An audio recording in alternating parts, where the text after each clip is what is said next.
When discussing tariffs and who really pays, there are really two sides of this story. There are winners, people who benefit from these, and there are losers, people who end up paying the price for these tariffs.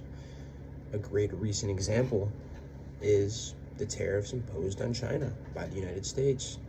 These tariffs on over $250 billion of Chinese goods are affecting consumers on a day-to-day basis for everyday items like clothes, food, toys, electronics.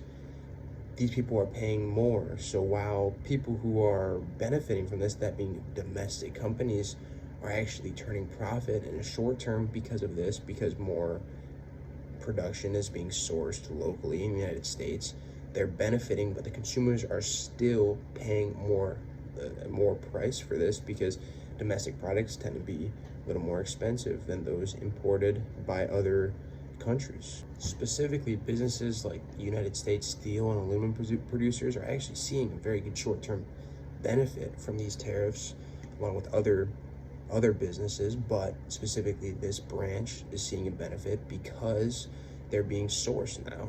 They're actually providing for these United States manufacturers who were outsourcing their products in China, and now they're domestically sourcing them because it's cheaper than to get them from China at the moment.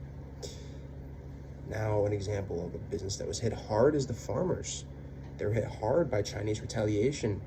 So soybean exports to China dropped sharply, and the government had to actually issue billions of dollars in subsidies to offset these losses.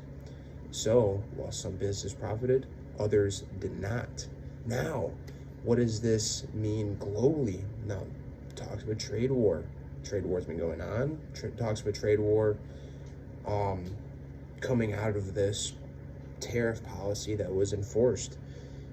We're seeing companies shift production in Vietnam, in Mexico, along with other countries.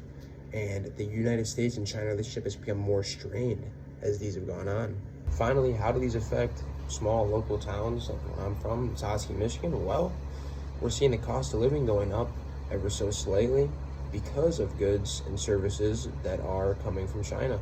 Specifically, as mentioned before, some of these small cities are farming towns, and these farmers are being hit hard. So locally, you could be seeing a little bit of loss, or you could be seeing a lot of loss, depending on where your economy comes from in your city or town.